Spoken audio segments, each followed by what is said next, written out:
কেরালার ব্যস্ততম এক পার্কে ভোরের দিকে মেলে এক তরুণীর নিথর দেহ। শহরের ঘুম তখনও কাটেনি, কিন্তু এই লাশের খবরে পুরো শহর যেন হঠাৎই জেগে ওঠে আতঙ্কে। ঠিক এরপরেই শহরের অন্য প্রান্তে একটা নিস্তব্ধ বাড়ি থেকে উদ্ধার হয় আর এক ব্যক্তির লাশ। ঘটনা দুটো একে অপরের সাথে কতটা সম্পর্কিত সে ব্যাপারে কেউ নিশ্চিত না, কিন্তু তদন্ত অফিসার আলীর চোখে এটা পরিষ্কার এ একজন ভয়ঙ্কর সাইকো সিরিয়াল কিলারের কাজ। কিন্তু সমস্যাটা হলো এই খুনির নেই কোনো পরিচয়, নেই তার ছায়া, নেই তার খুনের সামান্যতম কোনো প্রমাণ। তবে সবচেয়ে ভয়ঙ্কর বিষয় হলো তার প্রতিটা খুনই আগেরটার তুলনায় আরো বেশি নৃশংস।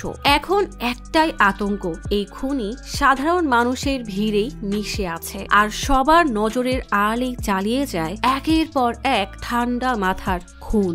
আলী জানে এই কেস তার কল্পনার চেয়েও অনেক অন্ধকার, কারণ এই অপরাধী শুধু খুন করে না, বরং সে খেলে মানুষের ভয়, মন আর মানসিক দুর্বলতা নিয়ে। তাহলে কি আলী এই ছায়াহীন খুনিকে থামাতে পারবে, নাকি নিজেই আটকে যাবে তার পাতানো ভয়ানক জালে? এমনই ভরপুর সাসপেন্স, অকল্পনীয় সব টুইস্ট, ক্রাইম আর সাইকোলজিক্যাল থ্রিলে ভরা গল্প নিয়ে আজ এক্সপ্লেইন করব মুভি আমালে। কেরালা আর তামিলনাড়ুর বর্ডারে আছে এক ঘন জঙ্গল। এক অফিসার তার সিনিয়রকে বলে এই জঙ্গল প্রায় 30,000 কিলো পর্যন্ত ছড়িয়ে আছে, তাই কোনো মানুষের পক্ষে এই জঙ্গলে থাকা সম্ভব না। এরপরও যদি কেউ এই জঙ্গল থেকে বের হতে চায়, তাহলে তাকে এই জঙ্গলের পাশের নদীর পথ পাড়ি দিতে হবে, যেটা আশেপাশের এলাকা মিলিয়ে প্রায় 70 কিলো পর্যন্ত ছড়িয়ে আছে। তার মানে সে এই নদীর এলাকার আশেপাশেই কোথাও আছে। কালো হুডি পরা একটা লোককে নদীর পাড়ে দাঁড়িয়ে থাকতে দেখা যায়। ছোট একটা বাচ্চা ছেলে কাঁধে ব্যাগ নিয়ে রাস্তা, মাঠ, ঘাট পেরিয়ে রওনা হয়েছে এক অজানার পথে। এভাবে ঘুরতে ঘুরতে সে পৌঁছে যায় লোকালয়ে। সেখানে আগুনের পাশে দাঁড়িয়ে থাকা একটা মেয়েকে দেখে সে হঠাৎই তাকে আমলা বলে ডাকে। কে এই ছেলে, আর আমলাই বাকে? এটা জানতে হলে ডুব দিতে হবে গল্পের গভীরে। বেশ রাত হয়ে গেছে। এক লোক তার গার্লফ্রেন্ড সরলাকে বলে, চলো আমরা পার্কে বসে কিছুক্ষণ গল্প করি। সরলা জানায় সে দেরি করে গেলে হোস্টেলের গেট বন্ধ হয়ে যাবে। তখনই ছেলেটার ফোনে কেউ কল করলে ছেলেটা একটু সাইডে গিয়ে বলে, তুমি ঘুমিও না, আমি একটু পরেই চলে আসবো। এক লোককে তখন এক লাল পিঁপড়া নিয়ে বসে থাকতে দেখা যায়। পাশেই আরেকটা লোক ঘুমে বিভোর। লোকটার ফোন বেজে উঠতেই পাশের লোক কল রিসিভ করে। ফোনের অপর পাশ থেকে একজন বলে, জোমন, আমার গাড়ি নষ্ট হয়ে গেছে, আমি এখন সারামপল্লী ক্যাফের সামনে আছি, তুমি জলদি গাড়ি নিয়ে আসো। লোকটা কিছু না বলেই কল কেটে বেরিয়ে পড়ে। এসিপি আলী তখন তার মেয়ে এমি থেকে বিদায় নিয়ে এসআই জর্জের সাথে ক্রাইম স্পট দেখতে বের হয়। শিরিন নামের আরেকটা মেয়ে তার চাচাকে কল দিয়ে বলে তার গাড়ি নষ্ট হয়ে গেছে, তাই সে আরেকটা গাড়ির জন্য অপেক্ষা করছে। চাচা বলে, তোমার আন্টি অনেক অসুস্থ, দেখি আজ রিপোর্টে কি বলে। তুমি আবার আম্মুকে কিছুই বলবে না কিন্তু। শিরিন বলে, আপনি চিন্তা করবেন না, আমি বাড়িতে পৌঁছেই আপনাকে জানাবো। আলী তখন তার টিমের সাথে ক্রাইম স্পট দেখতে এসেছে। ফরেন্সিক টিম সকল এভিডেন্স কালেক্টে ব্যস্ত। পার্কের মধ্যে একটা মেয়ের লাশ বসা অবস্থায় পাওয়া গেছে, তার হাতগুলো দুই পাশে কুঁকড়ে আছে। আলী লাশটাকে খুব ভালোভাবে পর্যবেক্ষণ করতে থাকে। জর্জ জানায় মেয়েটা পাশের এক হোস্টেলে থাকে। গতরাতে সে হোস্টেলে ফেরেইনি। সকালে এক ঝাড়ুদার মহিলা এসে মেয়েটার লাশ দেখেছে। আলী আশেপাশে একটু খুঁজতেই কালো একটা চশমা পায়। আসলে গতরাতে এই মেয়েটাকেই তার বয়ফ্রেন্ড হোস্টেলের সামনে পর্যন্ত এগিয়ে দিয়েছিল। মানে এটাই সেই সরলা। বয়ফ্রেন্ড থেকে বিদায় নিয়ে হোস্টেলে যাওয়ার পথে সরলা ফোনে কারোর সাথে কথা বলছিল। তার কেন যেন মনে হয় গাছের আড়াল থেকে তাকে কেউ ফলো করছে। কারো উপস্থিতি বুঝতে পেরে সরলা ভয়ে পালাতে যায়। তখনই সেই খুনি তাকে ধরে চশমাটা ছুঁড়ে ফেলে। এরপর সরলার স্কার্ফ দিয়ে তার গলা পেঁচিয়ে তাকে মাটিতে ঘষতে ঘষতে নিয়ে যায়। সরলা নিজেকে বাঁচাতে ছটফট করতে থাকে। কিছুক্ষণের মধ্যেই সে দম আটকে মারা যায়। শিরিনকে তখন এক ট্যাক্সি ড্রাইভার মানে জোমন এসে গাড়িতে ওঠায়। এদিকে পার্কের ঝাড়ুদার মহিলা আলীকে জানায় সে প্রথমে ভেবেছিল মেয়েটা হয়তো ঘুমিয়ে আছে, পরে সন্দেহ হওয়ায় কাছে যেতেই বুঝতে পারে মেয়েটা মারা গেছে। হোস্টেলের ওয়ার্ডেন জানায় সরলা কখনোই সময় মতো হোস্টেলে ফিরত না। পার্কের ওয়াচম্যান জানায় গতরাতে তার স্ত্রী অসুস্থ হওয়ায় সে বাসায় চলে গিয়েছিল। সরলার রুমমেট জানায় সরলা তার সাথে বেশ বেশি একটা কথা বলতো না। সরলার অনেকগুলো বয়ফ্রেন্ডও ছিল। সবার থেকে সব শুনে জর্জ বলে, আমার তো মনে হয় মেয়েটা ড্রাগসের ওভারডোজ নিয়ে নিজেকে শেষ করে দিয়েছে। গাড়িতে যমুন তখন শিরিনকে দেখে মুচকি মুচকি হাসতে থাকে। হঠাৎ শিরিনের বয়ফ্রেন্ড কল দিয়ে দেখা করতে চাইলে শিরিন বলে, রাতে আমার আঙ্কেলের বাসায় আসো, ওখানে শুধু আমার কাজিন আছে, তাই কোনো সমস্যা হবে না। কথাটা শুনে যমুনের একটুও ভালো লাগে না, তবুও শিরিনকে দেখে সে মুচকি মুচকি হাসতে থাকে। এদিকে আলী কমিশনারকে জানায় সরলার কাছে ভালো একটা চাকরি ছিল, তার পরিবারও বেশ ভালো ছিল, সে নিজের মতো লাইফটা এনজয় করছিল, তাই তার নিজেকে শেষ করার কোনো কারণই নেই। আমি শিওর সরলাকে খুন করা হয়েছে, আর এই খুনিকে আমি ধরেই ছাড়বো। এরপর সে জর্জকে নিয়ে সরলার অফিসে জিজ্ঞাসাবাদ করতে আসে। তবে জো নামের একজন তাদের দিকে চোরের মতো তাকাচ্ছে লক্ষ্য করে আলী তাকে বাইরে এনে সরলার বিষয়ে জিজ্ঞেস করে। জো জানায় গত রাতে সে সরলাকে হোস্টেলের দিকে এগিয়ে দেওয়ার সময় তার ফোনে কল আসায় সে কথা বলতে একটু সাইডে যায়, কিন্তু কল কাটতেই পেছনে তাকিয়ে দেখে সরলা সেখানে নেই। সব শুনে আলী জর্জকে বলে, জোয়ের চরিত্রে একটু সমস্যা আছে, তার মানে এটা না যে সে খুনি, কারণ খুন করার মতো সাহস তার নেই। তখনই জর্জকে কন্ট্রোল রুম থেকে কল দিয়ে জানানো হয় 30 থেকে 33 বছর বয়সের একটা লোকের লাশ পাওয়া গেছে। এদিকে যমুন লক্ষ্য করে একটা লোক গাড়িতে শিরিনকে দেখে ইচ্ছা করে বাইক স্লো করে তাকেই দেখছে। শিরিন যমুনকে পানি কিনতে বললে যমুন গাড়ি থামিয়ে পাশের দোকান থেকে পানি কিনতে গেলে সেই লোকটাকে সেখানেই দেখে। শিরিন অবশ্য এসব লক্ষ্য করে না, কারণ সে তখন ফোনে মেসেজ করতে ব্যস্ত।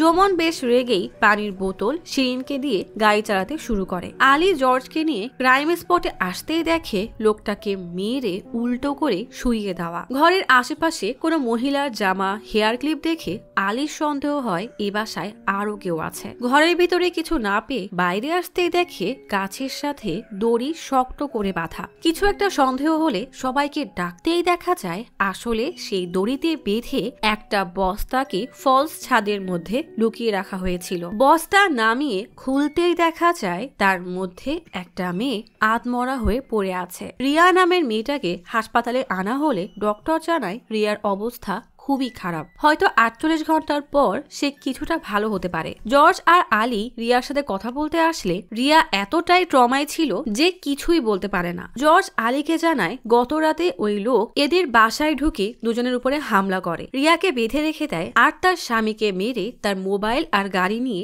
গায়েব হয়ে গেছে। শহর থেকে স্কুল বাসে শিরিনের সেই কাজিন মানে আমু তখন তার স্কুল বাস থেকে নেমে বাড়ির পথে হাঁটা শুরু করে, কিন্তু বাসায় ফিরে দেখে দরজায় তালা দেওয়া। আসলে এটা একটা প্লান্টেশন সেন্টার, আমুর বাবা এখানে কাজ করে, তাই তাদেরকে এখানেই থাকতে হয়। সিকিউরিটি গার্ড আমুকে বাসার চাবি দিয়ে বলে, তোমার বাবা আর মা আজ ফিরবে না, তাই শিরিন একটু পরে আসবে বলেই চাবি দিয়ে যায়। আমু শিরিনের আসার খুশিতে বাসার সব কাজ শেষ করে তার জন্য অপেক্ষা করতে থাকে। এদিকে যমুন তখন শিরিনকে বলে, এই রাস্তা তো আমি আগেও দেখেছি, জঙ্গল, তাই অনেক পশু পাখিও থাকে। গতবার তো একটা মোটা মহিষকে দেখে ভয়ে গাড়ির মধ্যে লুকিয়েছিলাম, সকাল হতেই কোনো রকমে পালিয়ে বেঁচেছি। কথা বলতে বলতেই তারা পৌঁছে যায় আমুদের বাসায়। জানালা দিয়ে শিরিনকে গাড়ি নিয়ে আসতে দেখে আমু অনেক খুশি হয়ে বাইরে ছুটে আসে। শিরিন গাড়ি থেকে নেমে যমুনকে বিদায় দিয়ে আমুকে জড়িয়ে ধরে। আমুকে দেখতেই যমুনের চোখের সামনে চশমা পরা ছোট্ট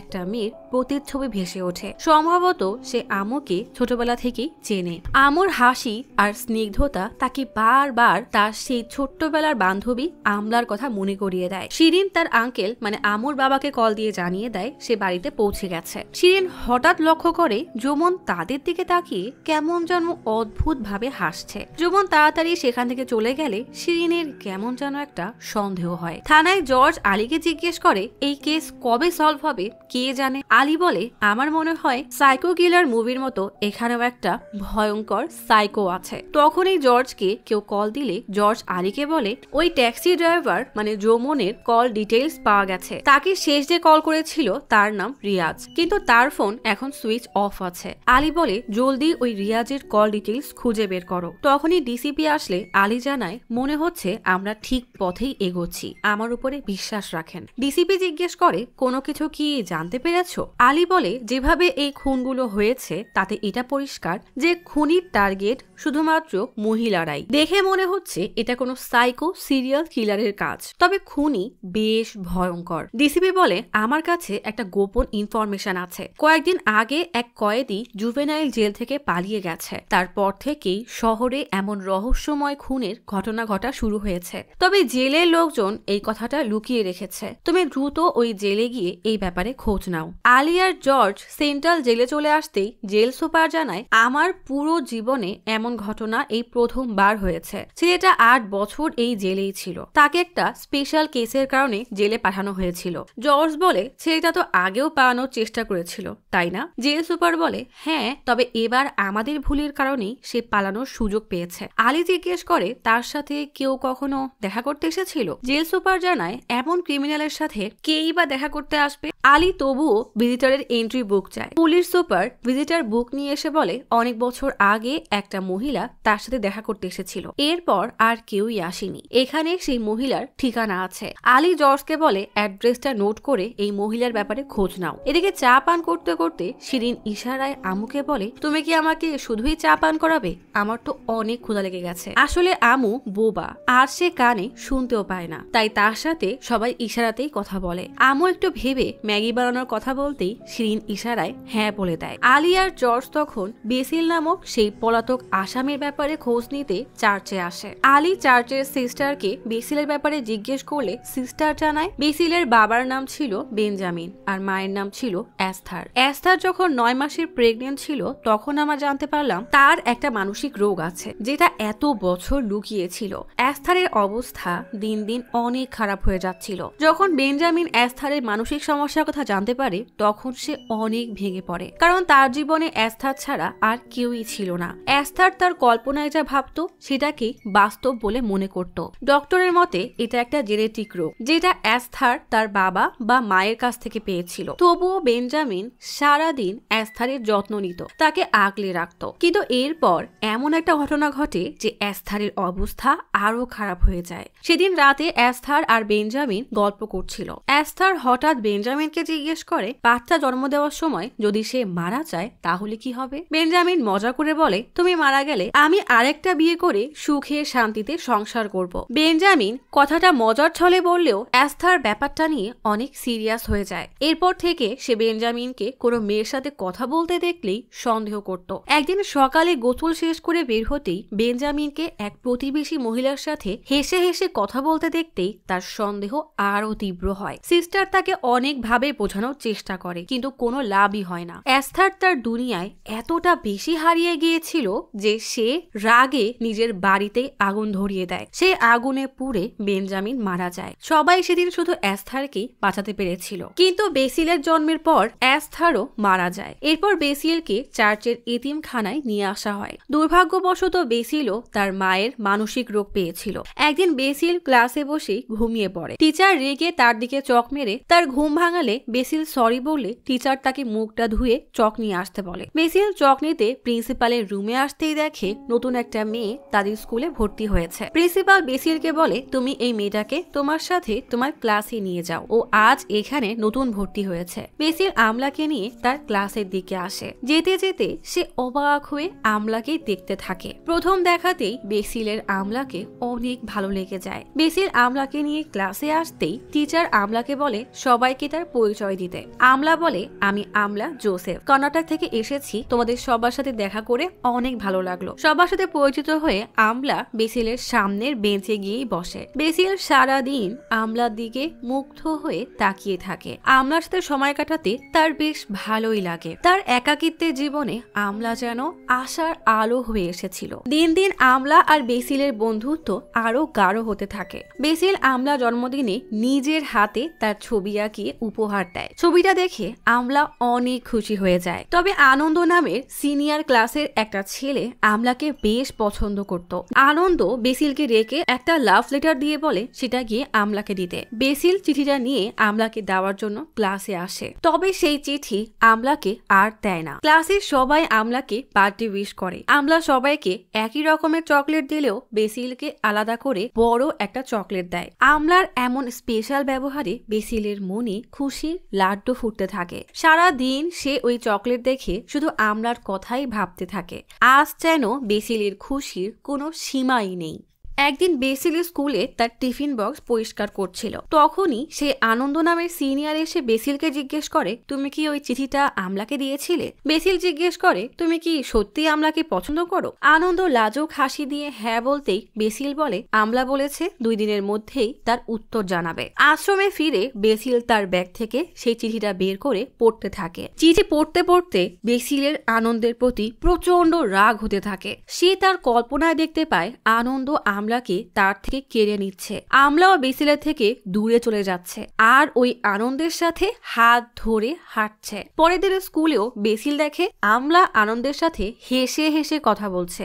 রাগে হিংসায় বেসিলের মনটাই খারাপ হয়ে যায়। রাতে চার্চে প্রার্থনা শেষে বেসিল ঘুমাতে চলে আসে। সে ঘুমের মধ্যেও স্বপ্নে দেখে আনন্দ আমলার বাড়ি গিয়ে লুকিয়ে লুকিয়ে আমলার রুমের জানালা থেকে আমলাকে দেখছে।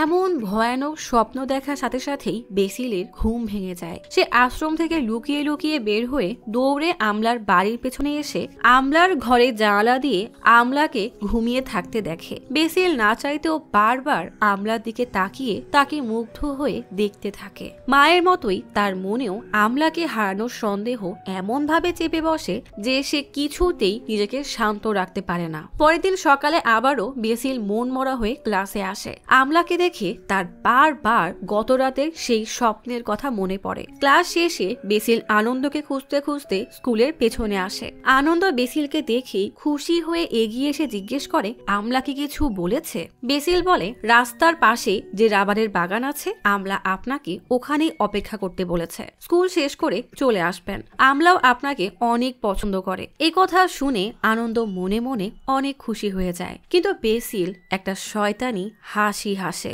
যেন শিকার তার পাতা ফাঁদে পা দিয়ে দিয়েছে। স্কুল শেষ করে আমলা আর বেসিল চার্চে প্রার্থনা করতে আসে। এরপর বেসিল আমলাকে নিয়ে সেই রাবারের বাগানে আসে। বাগানের এত গভীরে যেতে দেখে আমলা জিজ্ঞেস করে, আর কত দূর যেতে হবে? বেসিল বলে, এই তো আর একটু সামনে। আমি কি তোমার হাত ধরতে পারি? আমলা মুখের উপরেই না বলে দেয়। এরপর তারা একটা ভাঙ্গারির দোকানে আসে, যেখানে আগে থেকেই আনন্দ তাদের জন্য অপেক্ষা করছিল। আমলাকে দেখেই আনন্দ খুশিতে উঠে দাঁড়ায়। বেসিল আমলাকে বলে, তোমাকে আনন্দ ভাইয়ের সাথে দেখা করাতেই এখানে নিয়ে এসেছি। এরপর সে আনন্দকে বলে, আপনি এখন আমলার সাথে কথা বলতে পারেন। আনন্দ বেসিলকে একটু সাইডে নিয়ে বলে, তুমি বাইরে অপেক্ষা করো, আমি আমলার সাথে একা একা কিছু কথা বলতে চাই। বেসিল ঠিক আছে বলেই চলে যায়। আনন্দ আমলার সাথে কথা বলতেই যাবে, তখনই বেসিল আচমকা একটা শক্ত লোহার জিনিস দিয়ে আনন্দর মাথায় জোরে বাড়ি মারে। এমন ভয়ানক দৃশ্য দেখে আমলা প্রচন্ড ভয় পেয়ে যায়। বেসিল রেগে আনন্দকে বলে, কি এখন কথা বলছো না কেন? আমরা তো এখানেই আছে, কি বলবে বলো? তোমার সাহস হলো কিভাবে আমার আমলার দিকে তুই নজর দিস? বলেই পাগলের মতো মারতে গেলে আনন্দ আমলাকে নিয়ে দ্রুত সেখান থেকে দৌড়ে পালাতে থাকে। বেসিলও তাদের পিছু করতে থাকে। আমলা দৌড়াতে দৌড়াতে পা পিছলে একটা কুয়ার মধ্যে পড়ে যায়। এটা দেখে বেসিল আরো রেগে আনন্দকে ধাওয়া করতে থাকে। হুট করে আনন্দ খেয়াল করে বেসিল আর তার পিছু নিচ্ছে না। সে একটু শান্ত হতে একটা গাছের আড়ালে দাঁড়ায়। তার মাথা থেকে রক্ত পড়ে পুরো সাদা শার্ট একদম লাল রক্তে ভিজে গেছে। বেসিল তখন ঝোপের মধ্যে ওত পেতে বসে আছে। আনন্দ আশেপাশে কোথাও বেসিলকে দেখতে না পেয়ে সেখান থেকে পালাতেই যাবে, তখনই বেসিল আবারও আনন্দের সামনে আসে। আনন্দ পালাতে গেলে সে এগোনোর আগেই বেসিল আবারও তার মাথায় বাড়ি মেরে তাকে নিচে ফেলে দেয়। সাথে সাথে আনন্দ অজ্ঞান হয়ে পড়ে যায়। আনন্দর জ্ঞান আছে দেখে বেসিল পশুর মতো হিংস্রভাবে তার মাথায় আঘাত করে তাকে সেখানেই মেরে ফেলে। রাতে আশ্রমে বেসিল তার ঘরে বসে অস্থির হয়ে এক নাগারে আমলার নাম জপতেই থাকে। সিস্টার বেসিলের কাছে এসে অবাক হয়ে জিজ্ঞেস করে, কি হয়েছে তোমার? বেসিল সিস্টারকে জড়িয়ে ধরে বলে, ওই ছেলেটা আর আমলা বেঁচে নেই, আমি ওদেরকে মেরে ফেলেছি বলেই অঝরে কান্না করতে থাকে। সাথে সাথেই সিস্টার পুলিশকে খবর দেয়। কিন্তু তার আগে বেসিল সে আশ্রম থেকে পালিয়ে যায়। যাওয়ার আগে সে একটা চিঠি লিখে যায়, যেখানে লেখা ছিল বেসিল আমলার সাথে দেখা করতে যাচ্ছে। তার মানে গল্পের প্রথমে আমরা যে ছোট বাচ্চাকে বনের গভীর পথ পাড়ি দিয়ে যেতে দেখেছি, সেই ছিল ছোট্ট বেসিল, যে আসলে পুলিশ থেকে পালাচ্ছিল। তবে তার জন্য এটাই বাস্তব ছিল যে সে আমলার সাথে দেখা করতে যাচ্ছে। আর এরপর পুলিশ তাকে কোনোভাবে ধরে ফেলে আর 8 বছর সে জেলে ছিল। জেল থেকে পালানোর পরপরই সে যেই মেয়েকেই দেখতো তাকেই তার আমলা মনে হতো, তাই তাকে নিজের সাথে নিতে চাইতো। আর তারা যেতে মানা করলে পার্কের ওই মেয়ে মানে সরলা আর ট্যাক্সি ড্রাইভার যমনের স্ত্রী রিয়ার মতো তাদের উপরে অ্যাটাক করে মেরে ফেলতো। আর এরপর আবারও অন্য কোনো মেয়ের মাঝে আমলাকে খুঁজতো। যেমন এখন সে শিরিনের সামনে ড্রাইভার যমন সেজে আমুকে তার আমলা মনে করছে, অর্থাৎ ড্রাইভার সেজে থাকা যমনই সেই ভয়ানক সিরিয়াল কিলার বেসিল। সিস্টারের সাথে কথা বলে আলী ডিসিপের সাথে একটা প্রেস কনফারেন্সে আসে। একজন জিজ্ঞেস করে যে কয়েদি জেল থেকে পালিয়ে গেছে তার সাথে কি এই কেসের কোনো সম্পর্ক আছে। ডিসিপি বলে এসব কনফিডেন্সিয়াল ইনফরমেশন আমরা এখন শেয়ার করতে পারবো না। আরেকজন আলীকে জিজ্ঞেস করে পার্কে যে খুনটা হয়েছে সেটাও কি এই খুনির কাজ। আলী বলে হ্যাঁ, খুনি এখন এই শহরে ভিন্ন ভিন্ন পরিচয় ঘুরে বেড়াচ্ছে।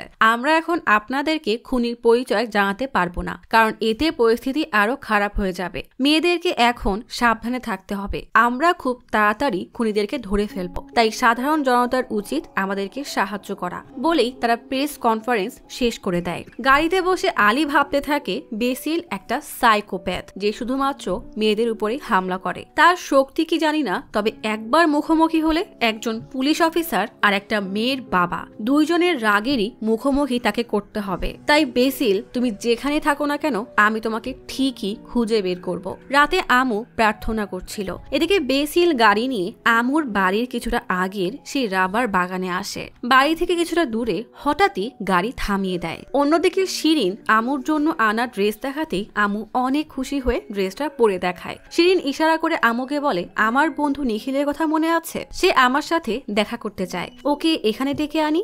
আমু হেসে ইশারায় না করতে থাকলেও শিরিন তাকে নানাভাবে মানানোর চেষ্টা করতে থাকে। এদিকে সিকিউরিটি গার্ড তখন রান্নাঘরে কিছু একটা রান্নায় ব্যস্ত, কিন্তু কে যেন দূরের ঝোপের ভেতর থেকে তার উপর নজর রাখছে। অন্যদিকে জর্জ চেকপোস্টে গাড়ি চেক করছিল। তখনই তার কাছে খবর আসে যে সাইবার টিম ড্রাইভার যমনকে যে রিয়াজ কল দিয়েছিল সেই রিয়াজের লোকেশন ট্র্যাক করেছে। আলী দ্রুত জর্জের সাথে বেরিয়ে পড়ে। এদিকে শিরিন অনেকক্ষণ ধরে অনুরোধ করার পর নিখিলকে এই বাড়িতে আনার জন্য রাজি হয়ে যায়। সিকিউরিটি গার্ড তখন চা বানানো শেষ করে জানালা দিয়ে বাইরে তাকাতেই একজনকে বাংলো দিকে আসতে দেখে বেশ ঘাবড়ে যায়। দ্রুত বাইরে আসতেই বেসিল বলে আমি তো সেই ড্রাইভার যে বিকালে শিরিন ম্যাডামকে নামিয়ে গিয়েছিলাম। ফিরে যাচ্ছিলাম কিন্তু গাড়ির ডিজেল শেষ হয়ে গেছে। আশেপাশে কোথাও ডিজেল পাওয়া যাবে নাকি একটু বলতে পারবেন? গার্ড বলে তুমি আবার কেমন ড্রাইভার যে গাড়ির ডিজেল শেষ হয়ে গিয়েছে কিনা খেয়াল করো না। বেসিল বলে আমি ভেবেছিলাম সামনের পাম্প পর্যন্ত গাড়িটা চলবে, কিন্তু আমার গাড়ি মাঝ রাস্তাতেই থেমে গেছে, প্লিজ আমাকে সাহায্য করেন। গার্ড বিরক্ত হয়ে বলে আমি কিভাবে সাহায্য করব? মেইন রাস্তায় যাও, কোনো গাড়িকে দাঁড় করিয়ে তার থেকে সাহায্য নিও। বেসিল তাও অনুরোধ করতে করতে বলে অনেকক্ষণ অপেক্ষার পরও একটা গাড়িও পাইনি, বাইরে যে কোনো সময় বৃষ্টি আসতে পারে, প্লিজ আমাকে সাহায্য করেন। গার্ড এবার রেগে বলে আমি তোমাকে কোনো সাহায্য করতে পারবো না। তার কথা শুনে গার্ড এই জায়গা থেকে কোথাও যাবে না। এটা বুঝতে পেরে বেসিল প্রচন্ড রেগে গার্ডের দিকে তাকায়। তখনই শিরিন জানালা থেকে বেসিলকে দেখে, তবে সে বিষয়টাকে তেমন একটা গুরুত্ব দেয় না। আমুকে বলে আঙ্কেল আর আন্টিকে নিখিলের ব্যাপারে কিছুই বলবে না, আমি একটা কল করে চলে আসছি। ঘরের মধ্যে নেটওয়ার্ক না পেয়ে শিরিন বাইরে এসে নিখিলকে কল দেয়। নিখিল বলে আমি অফিস থেকে এখনই বের হচ্ছি। শিরিন বলে আমি তোমাকে লোকেশনটা শেয়ার করে দিচ্ছি,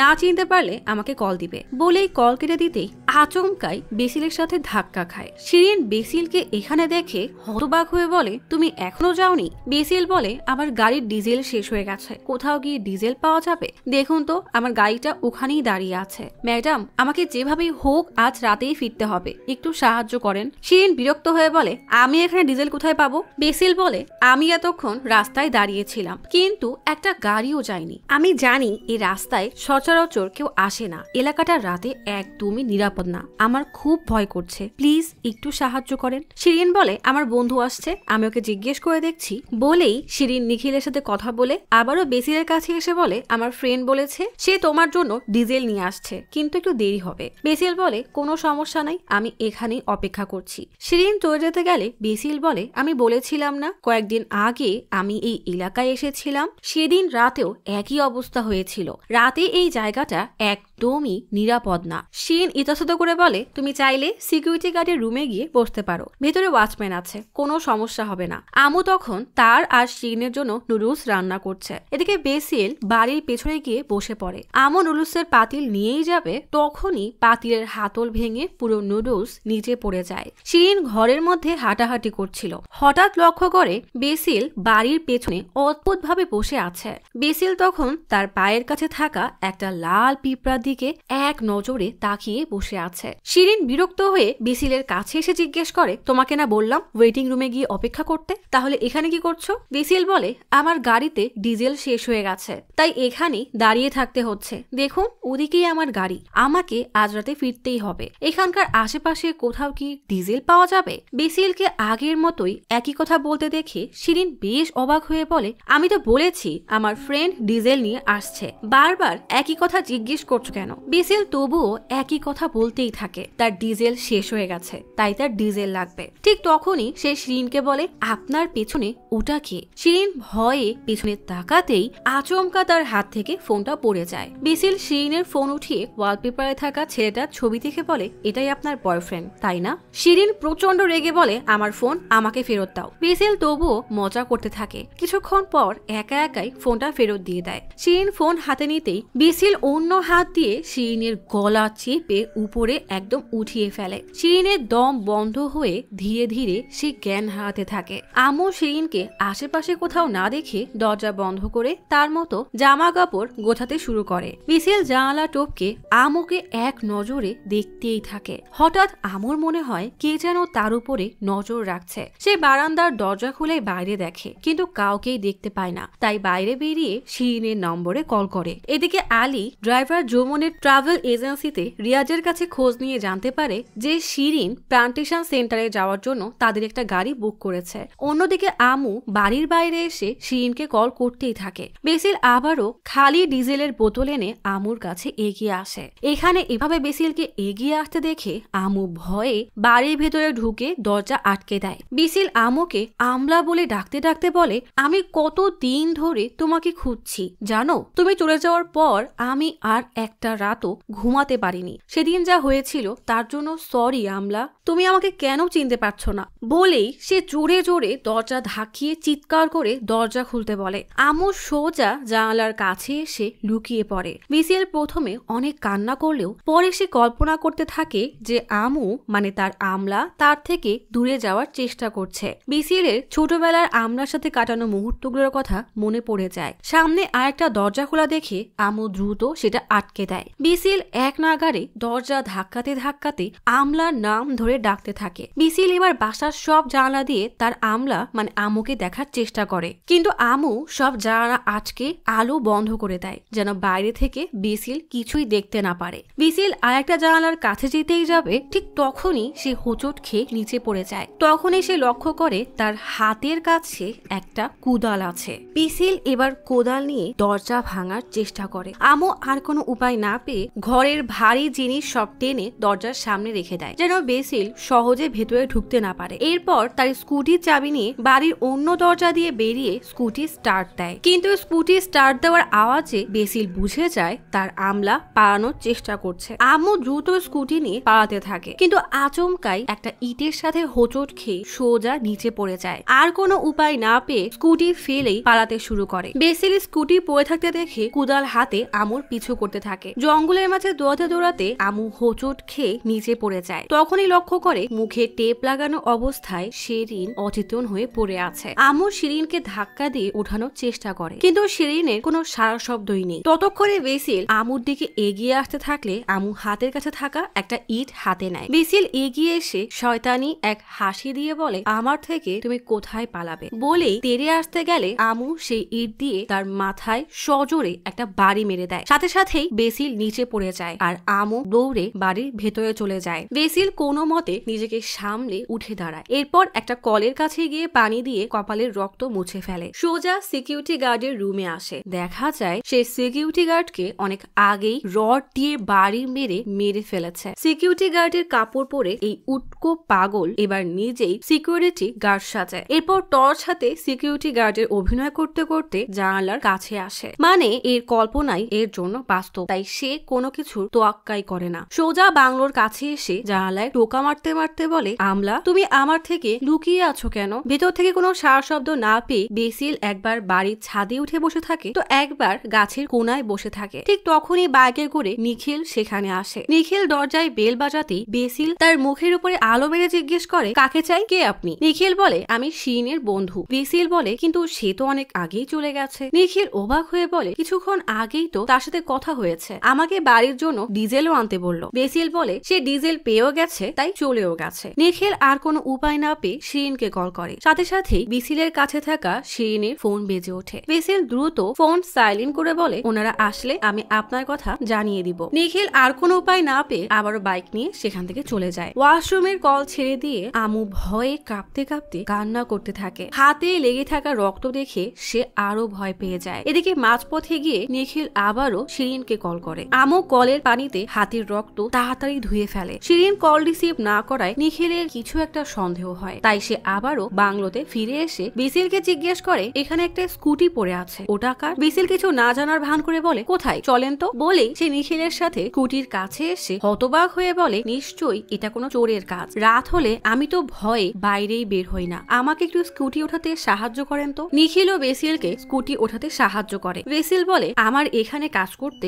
অনেক ভয় লাগে, উপায় নেই তাই কাজ করতে হয়, আমি স্কুটি পার্ক করে আসছি। বলেই বেসিল স্কুটি পার্ক করতে গেলে নিখিল আবারও শিরিনের নাম্বারে কল করে। ঠিক তখনই বাড়ির ভেতরে আমুর ধাক্কা লেগে টেবিল থেকে বই পড়ে যায়। ভিতর থেকে আওয়াজ পেয়ে নিখিল দ্রুত দরজায় গিয়ে কলিং বেল বাজায়। ভিতরে আমুর অবয়ব দেখে তাকে শিরিন ভেবে বারবার তার নাম ধরে ডাকতে থাকে। এদিকে বেসিল এসে এসব দেখে রেগে নিখিলকে ধমক দিয়ে বলে, এখানে কেউ নেই, আপনি এখন চলে যান, আমি জানি না আপনি কে। নিখিল তবুও দরজা ধাক্কাতে থাকলে হঠাৎ নিখিল খেয়াল করে কে যেন তার পিঠে চাকু ঢুকিয়ে দিয়েছে। নিখিল প্রথমে কাউকে দেখতে না পেলেও এবার বেসিলকে দেখে প্রচন্ড রেগে তাকে মারার চেষ্টা করে। বেসিল সুযোগ পেয়ে নিখিলের পিঠে আরো গভীরে ছুরি দিয়ে আঘাত করতেই থাকে। নিখিলও ছেড়ে দেওয়ার পাত্র না, সে বেসিলের সাথে ধস্তাধস্তি করতে থাকে। এক পর্যায়ে নিখিল বেসিলকে মারার জন্য একটা ভারী লোহার পাথর হাতে নিতেই যাবে, তখনই বেসিল নিখিলের ঘাড়ে চাকু ঢুকিয়ে দেয়। সাথে সাথেই নিখিল সেখানেই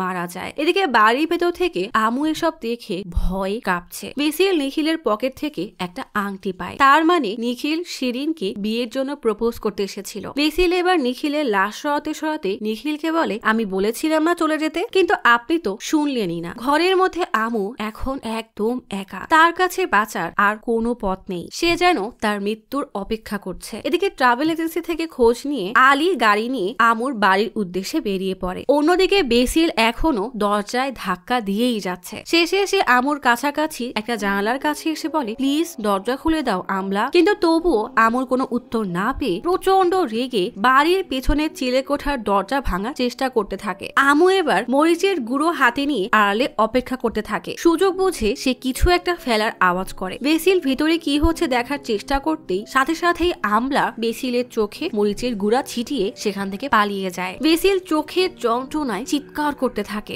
আমু এবার চাকু হাতে বেসিলের জন্য অপেক্ষা করতে থাকে। অনেকক্ষণ চেষ্টার পর বেসিল দরজা ভেঙে বাড়ির ভেতরে ঢোকে। আশেপাশে কোথাও আমুকে না পেয়ে একটা বন্ধ দরজার কাছে আসে। দরজার উপরের অংশ ভেঙে হাত বাড়িয়ে দরজার সিটকানি খোলার চেষ্টা করতেই আমু বেসিলের হাতে চাকু ঢুকিয়ে দেয়। বেসিল ব্যথায় কোকাতে কোকাতে প্রচন্ড রেগে হাতে রুমাল বেঁধে দরজায় এক লাথি দিতেই দরজাটা খুলে যায়। ভেতরে ঘুটঘুটে অন্ধকার, তাই কোন রকমের সুইচ হাতড়ে আলো জ্বালাতেই উপর থেকে একটা চাকু পরে তার পায়ে গেঁথে যায়। বেসিল ব্যথায় চিৎকার করতে করতে বিছানায় বসে পড়তেই তার পেছন থেকে আমু ঝড়ের গতিতে দৌড়ে চলে যায়। বেসিল রেগে কোন রকমে সেই রুমের দরজায় এসে পা দিতেই আমুর ঢেলে রাখা তেলে পা দেয়। সাথে সাথেই পিছলে পড়ে ব্যথায় কোকাতে থাকে। এদিকে চেকপোস্টের অফিসার জানায় সন্ধ্যা 5:30টায় একটা গাড়ি এই চেকপোস্ট পার হয়ে গেছে, সম্ভবত গাড়িটা প্লান্টেশন সেন্টারে গেছে। আলী বলে, আপনি এখনই ওখানে কল দিয়ে বিষয়টা শিওর হন, যে কোনো খবর পেলে আমাদেরকে জানাবেন। আমু তখন দৌড়ে বাসা থেকে বের হয়ে মাটিতে পড়ে থাকা তার ফোন তুলে তার মাকে কল দেয়, কিন্তু নেটওয়ার্ক না থাকায় কল যাচ্ছে না দেখে সে অসহায়ের মতো বসে কান্না করতে থাকে। গার্ডের রুমে তখন এক নাগারে ফোন বেজেই যাচ্ছে, অথচ আমু কানে শুনতে পায় না বলে সে সেখানেই বসে কান্না করতে থাকে। হঠাৎ দরজায় বেসিলের ছায়া দেখে সে দৌড়ে পাশের রুমে গিয়ে লুকায়। বেসিল খুঁড়িয়ে হাঁটতে হাঁটতে পুরো রুমে আমুকে না পেয়ে পাশের রুমে যেতেই তার আমলাকে দেখে কান্না করতে করতে জিজ্ঞেস করে, তুমি আমাকে কেন ভয় পাচ্ছ? বেসিলের মনে হয় তার আমলা বড় হওয়ার পর তার চেহারা তো এমনই হবে। আমু রেগে তাকে ধাক্কা দিয়ে ফেলে আরেক জায়গায় গিয়ে লুকিয়ে পড়ে। বেসিল খুঁড়িয়ে খুঁড়িয়ে হাঁটতে হাঁটতে পেছনের দরজা দিয়ে বের হতেই আমলাকে ডেকে বলে, আমি জানি সেদিন যা হয়েছিল তার জন্য তুমি আমাকে ভয় পাচ্ছ, বিশ্বাস করো আমি সব ঠিক করে দিব, চলো আমরা অনেক দূরে চলে যাই। আমু তো কিছুই শুনতে পাচ্ছে না, তাই সে সেভাবেই দাঁড়িয়ে থাকে। কিন্তু বেসিল হঠাৎ তাকে পেছন থেকে জড়িয়ে ধরতেই সে বেসিল থেকে নিজেকে কোন রকমে ছাড়িয়ে বনের মধ্যে দৌড়ে পালায়। বেসিলও খুঁড়িয়ে খুঁড়িয়ে তার পিছু করতে থাকে। আলী আর জর্জ চেকপোস্ট থেকে প্লান্টেশনে আসতে আসতেই দেখে প্রায় সকাল হয়ে গেছে।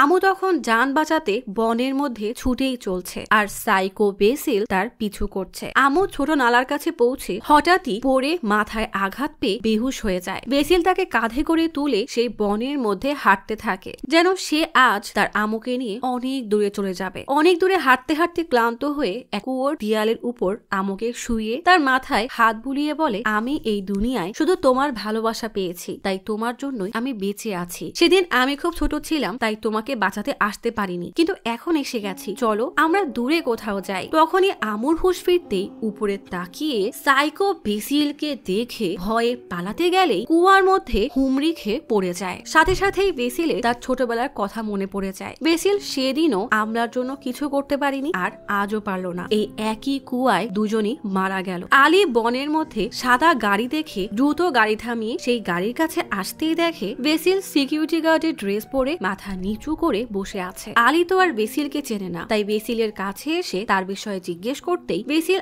আবারও তার সেই পুরনো কাহিনী শুনিয়ে বলে, গতকাল গাড়ি নিয়ে এসে সে আটকে গিয়েছিল, একটা বন্য মহিষ তার উপরে হামলে পড়ে। বেসিলের মুখে এত আঘাত দেখে আলী তাকে হাসপাতালে নেওয়ার জন্য গাড়িতে উঠিয়ে রওনা দেয়। চেকপোস্টের কাছে আসতেই জর্জ আলীকে কল দিয়ে জানায় ওই বাংলোতে 4টা খুন হয়েছে, 2টা মেয়ে আর 2টা লোক। আলী বলে, আশেপাশে ভালো করে খোঁজো, ওই খুনি নিশ্চয়ই ওখানে আছে। বেসিল বুঝে যায় আলী আসলে একজন পুলিশ, তাই ভয়ে গাড়ি থেকে নেমে দৌড়ে পালায়। আলীও তার পিছু ছুটতে থাকে, কিন্তু বেসিল আচমকাই এক গাছের পেছনে লুকিয়ে পড়ে। আলী কিছু একটা টের পেয়ে সেখানে আসতেই বেসিল পেছন থেকে আলীর গলা চেপে ধরে। আলী তাকে উল্টিয়ে ফেলে মারতে থাকলে সাইকো বেসিল তার পায়ে আর হাতে কামড় বসিয়ে দেয়। আলী জোরে এক লাথি মারতেই বেসিল উল্টে গিয়ে পড়ে পাশে থাকা বাঁশ পেতেই আলীকে জঙ্গলি পশুর মতো চিৎকার করে মারতে থাকে। আলী কোন রকমে তার থেকে ছাড়িয়ে সরতেই বেসিল দৌড়ে পালায়। জর্জ তখন বেসিলকে দেখে গুলি ছুটতেই সে মাটিতে পড়ে যায়। জর্জ তাকে চেক করতে যেই না কাছে যায় অমনি বেসিল তার মাথায় নারকেলের খোল দিয়ে বাড়ি দিয়ে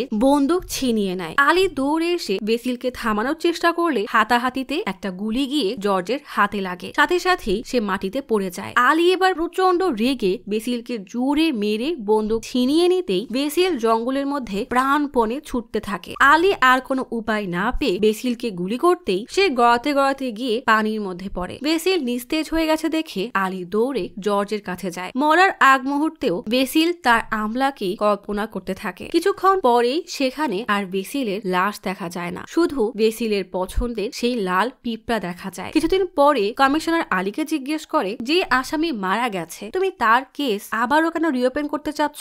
আলী বলে, বেসিল শুধু একটা সাইকোপ্যাথ নয়, বরং সে খুবই চালাক। সিস্টারের কথা মতো ছোটবেলায় চার্চ থেকে পালিয়ে সে পুলিশের শোধনাগারে ছিল, সেখান থেকে পালিয়ে পার্কে সরলাকে মারে, এরপর ট্যাক্সি ড্রাইভার জমনকে মেরে ট্যাক্সি নিয়ে ঘুরে ঘুরে মানুষদেরকে খুন করেছে। সে এত সহজে হার মানবে না, আর সেদিন আমি ওর কাঁধে গুলি করেছিলাম যেন পরে ওকে জীবিত ধরে জিজ্ঞাসাবাদ করতে পারি। এছাড়াও মুন্নারে আমার কেসের মতোই 4টা মার্ডার কেস রিপোর্ট হয়েছে, যেটা বর্তমানে ওখানের অফিসার শিবা সামলাচ্ছে। আলীর ধারণায় ঠিক হয়। বেসিল সেদিন কোনো রকমের সাঁতরে তামিলনাড়ুর বর্ডারে চলে আসে, এরপর খুঁড়িয়ে খুঁড়িয়ে বনের পথ পাড়ি দিয়ে চলে যায়। এদিকে অফিসার শিবাকে তার সিনিয়র কল দিয়ে বলে, সাইকো বেসিলের কেস রিওপেন করা হয়েছে, তোমার সাথে অফিসার আলী ওই সাইকোকে ধরার মিশনে নামবে। শিবা বলে, যেখানে এই কেসের শেষ হয়েছিল আমি আর আলী আবারও সেখান থেকেই সব শুরু করব। এই অফিসার শিবাকেই আমরা গল্পের প্রথমে কালো হুডিতে এই নদীর পাড়েই দেখেছিলাম। তার চেহারা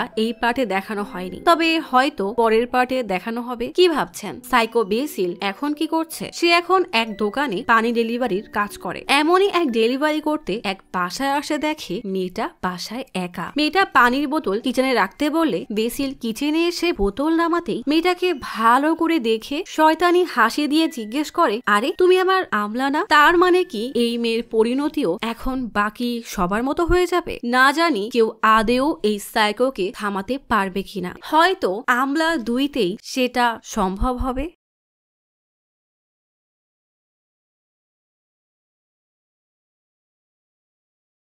আজ তাহলে এখানেই চলে যাচ্ছি। শীঘ্রই ফিরবো নতুন অথবা পুরাতন ইউনিক কোনো মুভির গল্প নিয়ে। ফিরে আসা পর্যন্ত লাইক, কমেন্ট এবং সাবস্ক্রাইব করে অচিরার গপ্পসপের সাথেই থাকুন। পাশে থাকা বেল আইকনটি ক্লিক করে রাখুন। দেখা হবে পরের ভিডিওতে।